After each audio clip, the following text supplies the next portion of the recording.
Good morning student, मैं अनिल कुमार स्वागत करता हूं आपके अपने YouTube channel study with Anil में। आज आप लोग के समक्ष बहुत ही महत्वपूर्ण टॉपिक लेकर आया हूं जिसमें जानेंगे इटली का एकीकरण। इटली जो कि एक यूरोपियन कंट्री है, देश है, इसका कैसे एकीकरण हुआ इसके बारे में जानेंगे। पहले तो जानना जरूरी है कि एकीकरण का मतलब क्या है। एकीकरण का तात्पर्य यह है कि किसी भी राष्ट्र को भौगोलिक दृष्टिकोण में एक अलग रखना या अलग करना। इटली ऑस्ट्रिया अर्थात इटली जो है ऑस्ट्रिया और फ्रांस का प्रभुत्व था। इटली पर बोल सकते हैं कि ऑस्ट्रिया और फ्रांस का प्रभुत्व था।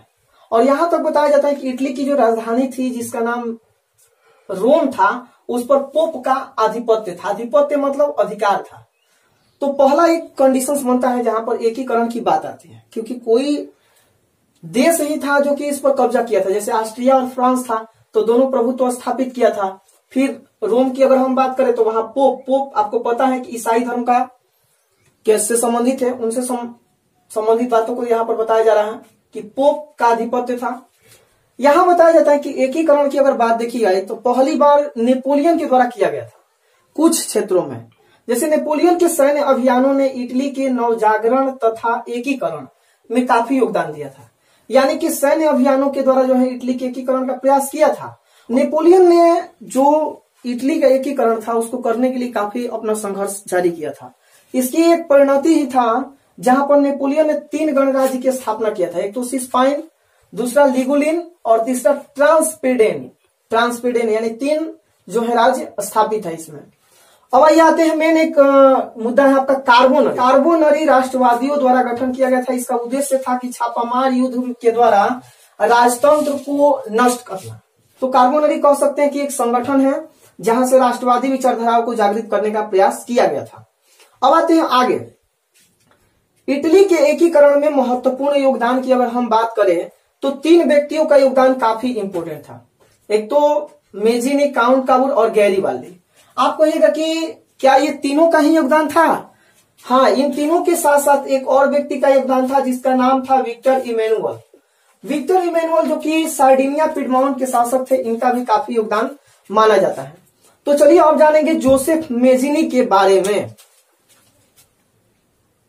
देखिए, जोसेफ मेजिनी साहित्यकार, गणतांत्रिक विचारों का समर्थक और योग्य सेनापति थे। जोसेफ मेजिनी इटली के एकीकरण करने के लिए काफी अपना योगदान दिए थे। यहां तक कि 2 संगठन का भी निर्माण किए थे जहां से एकीकरण को एक नया आयाम मिला था। और इसी का परिणति ही था जिसमें एकीकरण को एक बढ़ावा दिया गया और एकीकरण को आसानी से जो है उत्तरी और मध्य इटली में काफी प्रभाव इसका देखा गया था। तो चलिए जानते हैं कौन कौन संगठन है। पहले तो सन 1931 में यंग इटली की स्थापना की गई थी। इटली के लोगों के द्वारा एक यंग युवाओं का संघ बनाया गया जिसका नाम दिया गया यंग इटली। इसका उद्देश्य था कि नवीन इटली का निर्माण करना, यानी इटली को एक नवीनतम रूप देना। वहीं सन 1934 में जब ये सफल नहीं हो पाया तो उसके बाद सोचे कि यंग इटली नहीं बल्कि यंग यूरोप की स्थापना की जाए। पूरे यूरोप में राष्ट्रवादी विचारधाराओं के लोगों को जो है शामिल करना था। यंग यूरोप की स्थापना किया गया और इसका उद्देश्य रखा गया कि विदेशी हस्तक्षेप समाप्त करना, जितने भी विदेशी हस्तक्षेप है उसको समाप्त करना और संयुक्त गणराज्य की स्थापना करना। और यानी कि संयुक्त गणराज्य हम लोग बोल सकते हैं कि एक संयुक्त रूप से गणराज्य की स्थापना करना था। यहां आपको बता दे कि इन दोनों संगठनों ने एकीकरण को बढ़ावा दिया, लेकिन उत्तरी और मध्य में कुछ क्षेत्रों में एकीकरण की प्रवृत्ति देखने को मिली थी। फिर ये सफल नहीं हो पाया और जिस कारण से फिर नीचे आते हैं काउंट काबूर पर। लेकिन आपको बता दें कि इटली के एकीकरण का मसीहा सबसे पहले अगर से जाता है तो जोसेफ मेजिनी को, क्योंकि इन्होंने काफी अपना योगदान दिए थे, लेकिन सफल नहीं हुए, लेकिन काफी अपना योगदान दिए थे, जिसे आप देख सकते हैं। काउंट काबूर की बात करते हैं तो काउंट काबूर को जानने से पहले आपको यहां जाना है कि चार्ल्स एल्बर्ट के मृत्यु के बाद, क्योंकि चार्ल्स एल्बर्ट सार्डिनिया पिडमाउंट जो कि इटली का एक प्रांत था उसके शासक थे। और उसका जब इसकी मृत्यु हो गई चार्ल्स एल्बर्ट की, तो वहां का शासक बनाए गए जिनका नाम था विक्टर इमैनुअल। यानी विक्टर इमैनुअल को यहाँ का नया शासक बनाया गया। और जब इन्हें शासक बनाया गया तो ये अपना प्रधानमंत्री काउंट काबूर को नियुक्त करते हैं। और काउंट काबूर जो है एक सफल कूटनीतिज्ञ हैं और ये जानते थे कि इटली का एकीकरण आसानी से नहीं किया जा सकता, एक संघर्ष करना होगा तभी जाकर हम लोग कर सकते हैं। इन्होंने क्या किया कि इटली के एकीकरण में सबसे बड़ी बाधा जो है ऑस्ट्रिया को मानते थे। ऑस्ट्रिया को कहे कि ये सबसे बड़ी बाधा है। तो आगे यहां पर देख सकते हैं कि चार्ल्स एल्बर्ट की मृत्यु के बाद ये प्रक्रिया सामने उभर कर आई और इन्होंने क्या किया कि फ्रांस का मदद किया।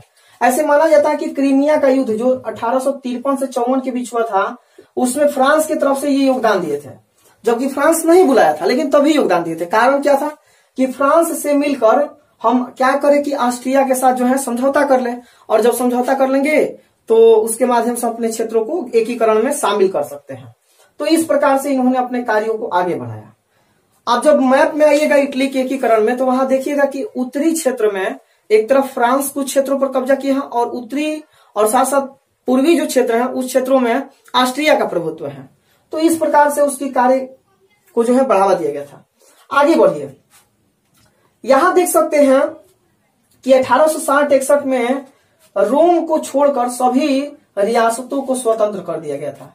यानी कि काउंट काबूर का ही परिणति था, काउंट काबूर का ही योगदान था कि रोम को छोड़कर सभी रियासतों को स्वतंत्र कर दिया गया। कब किया गया था? तो आपको याद रखना है 1860-61 में। अब ये देखिए, यहां तक पहला देखिए व्यक्ति, दूसरा व्यक्ति देख लिए काउंट काबूर, और तीसरे आते हैं गैरीवाल्डी। और माना जाता है कि इसको 2 चरण में समाप्त किया गया था। तो पहला चरण तो मेजिनी और दूसरा चरण काउंट काबूर के बाद, और गैरीवाल्डी भी उसमें शामिल होते हैं। तो चलिए यहां पर देखिए गैरीवाल्डी का क्या काम है। गैरीवाल्डी महान क्रांतिकारी है, और यहां देखिए पेशे से ये नाविक है। कई बार ये प्रश्न आया हुआ है कि गैरीवाल्डी पेशे से क्या थे? तो नाविक थे। कार्य इनका था कि अपने कर्मचारियों एवं सेवकों की सेना बनाए थे, और ताकि इसलिए सेना बनाए थे क्योंकि इनको पता था कि हम क्रांति के माध्यम से ही अपने देश को, अपने राष्ट्र को आजाद कर सकते हैं। ये काम करने में जो है काफी इनका योगदान था। 1862 में क्या करते हैं, गैरीवाल्डी ने रोम पर आक्रमण कर दिए जहां पर ऑस्ट्रिया का प्रभुत्व था, और आक्रमण करके उसको जीतने का प्रयास किया। और यही कारण था कि जीते भी थे, और अंततः जो दक्षिणी इटली था और मध्य में जो रोम था उसको भी एकीकृत किया गया था। तो अंततः बोल सकते हैं कि 1862 में कुछ क्षेत्रों पर आक्रमण के फलस्वरूप देखा गया कि आजादी या एक तरह से एकीकरण की स्थिति बनी, लेकिन बाद में इसकी प्रक्रिया अंततः माना जाता है कि इटली का एकीकरण 1871 में 3 व्यक्तियों के सहयोग से हुआ था। 3 व्यक्ति आपको बताया अभी कि मेजिनी, काउंट काबूर, गैरीवाल्डी, और इसके साथ साथ एक और शासक थे जिनका नाम इमैनुअल। तो आप यहां तक चीजें देख लीजिए। 1862 में ही काउंट काबूर की मृत्यु भी हो जाती है। तो ये भी ऑब्जेक्टिव के रूप में यहां से प्रश्न बनता है कि काउंट काबूर की मृत्यु कब हुई थी? तो आपको याद रखना 1862 में। और देखिए गैरीवाल्डी को शासक बनाने का एक मौका दिया गया, लेकिन गैरीवाल्डी शासक नहीं बन पाए। कारण ये कहे कि हमें सामान्य जीवन जीना है।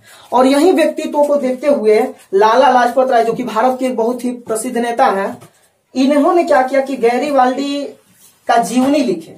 तो यहां से भी एक ऑब्जेक्टिव के प्रश्न बनते हैं कि लाला लाजपत राय ने गैरीवाल्डी पर एक जीवनी लिखे थे, और यहां से भी एक तरह से ऑब्जेक्टिव का प्रश्न जो है बन रहा है। तो हम लोग देखिए कि इटली का एकीकरण किस रूप में हुआ था, और एक सामान्य समझ ऐसे हम लोग देख लिए तो आप आसानी से इसको याद कर सकते हैं। हाँ, लेकिन नोट्स आप जरूर बनाइए, नोट्स बनाना बहुत जरूरी है। अगर आपको इसका ऑब्जेक्टिव, इस लेसन का ऑब्जेक्टिव, जो फर्स्ट लेसन हम लोग पढ़ रहे हैं क्लास 10th का, उसमें अगर ऑब्जेक्टिव चाहिए तो आप कमेंट में जरूर बताइए कि हमें ऑब्जेक्टिव चाहिए। तो हम ऑब्जेक्टिव क्वेश्चंस भी क्या करेंगे, एक सीरीज लेकर आएंगे जरूर।